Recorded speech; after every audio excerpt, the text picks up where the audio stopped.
We have thousands and thousands and thousands of phone calls. We call the Gazans on their cell phones and we say, get out of harm's way. We drop leaflets.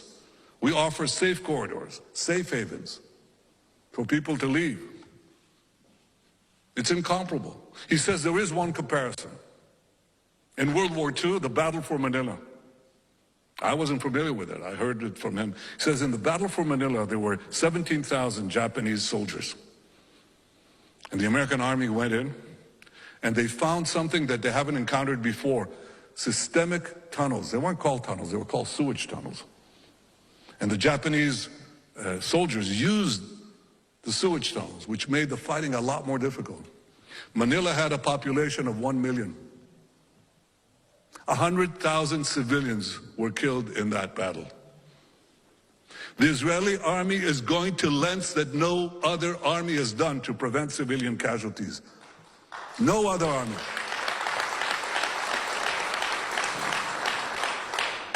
Of course, this doesn't prevent the vilification of Israel.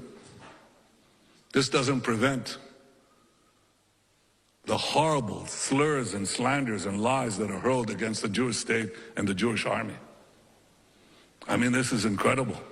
They took us to this farce in The Hague. South Africa accuses us of genocide. Can you imagine? South Africa accuses us of genocide when we're doing everything but genocide against a genocidal foe. And this is repeated, sometimes by world leaders.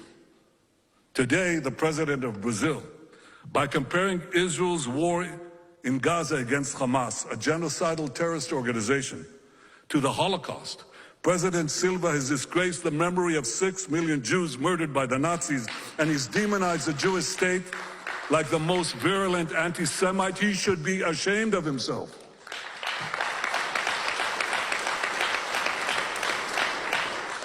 You know, we often speak about the history of anti-Semitism.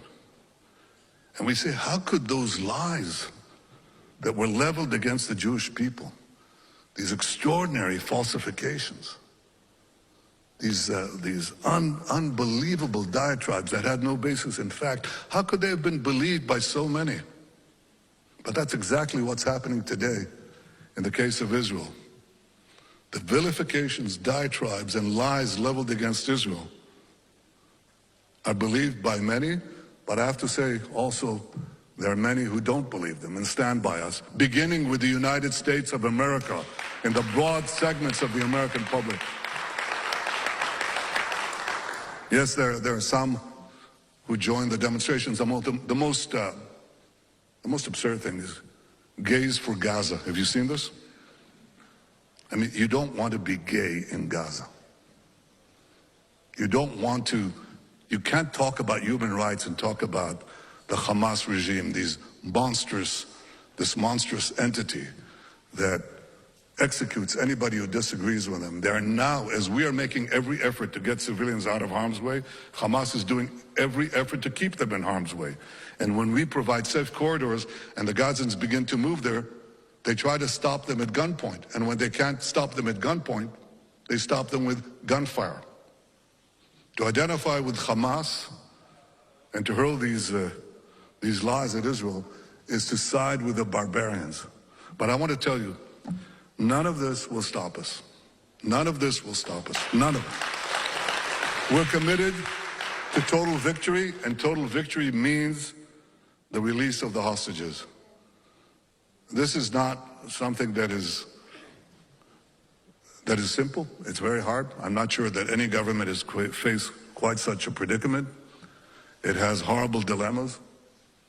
The release of hostages is an imperative in the Jewish tradition, but it puts decision makers in very difficult situations. You know, when you're young and you're a soldier in a special unit, you don't quite understand that, because I've had my own personal experience. This has accompanied me in my life. I was wounded in the rescue of hostages from a hijacked Sabina airplane. My older brother, Yoni, died while leading the Entebbe rescue of 103 Jewish hostages. Recently, we achieved the release of 110 hostages That's a very important number. It's not enough. We still have a way to go.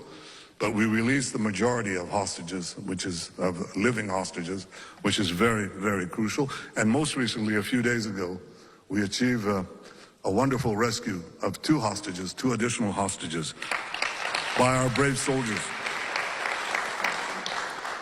Our formula is very simple. The release of hostages can be achieved through strong military action and tough negotiations, very tough negotiations.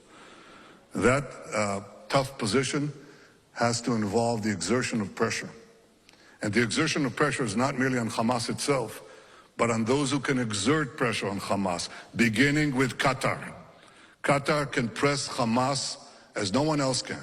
They host Hamas leaders. Hamas is dependent on them financially. And I urge you to press Qatar, to press Hamas, because we want our hostages released. I hope that we can achieve a deal soon to release more of our hostages. But deal or no deal, we have to finish the job to get total victory. I had recently a very good conversation with President Biden. I very much appreciate the support that he and the U.S. government have been giving us since the beginning of the war. Sometimes we have differences of opinion, but we've been able to overcome them. And I want to tell you that I agree with President Biden that we need to do everything in our power to get civilians out of harm's way as we complete the job.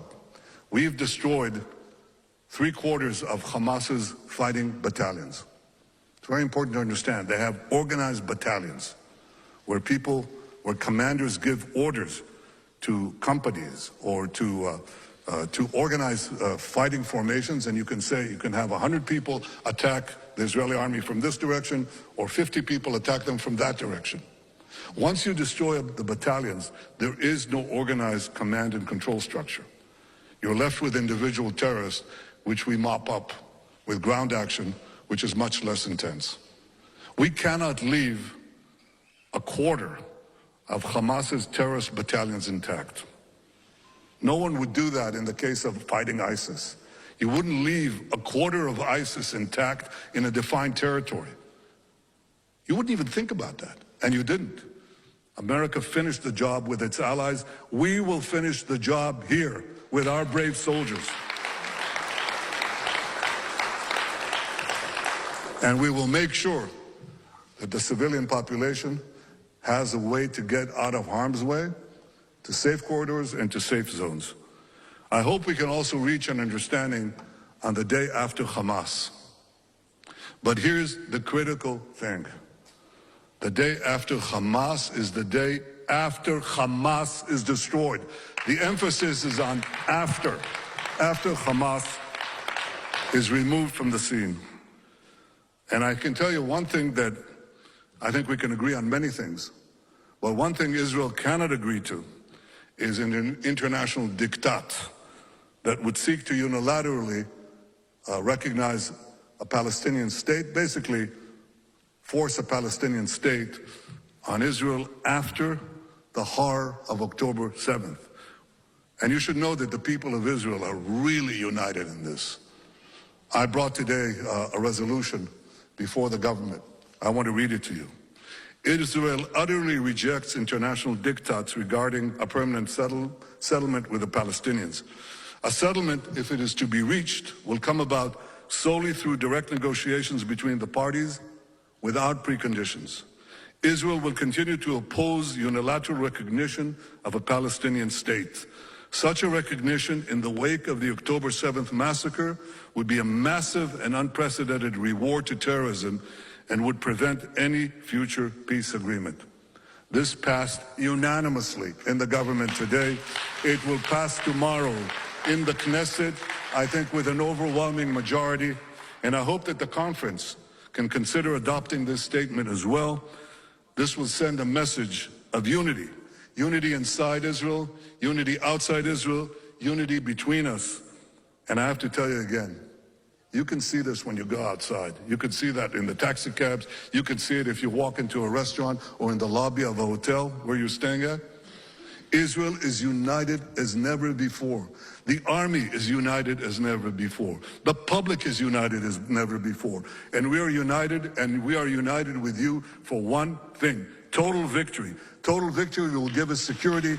Total victory will give us peace and an expansion of the peace with our Arab neighbors. And total victory will ensure our future. Thank you, friends. Thank you, the Conference of Presidents.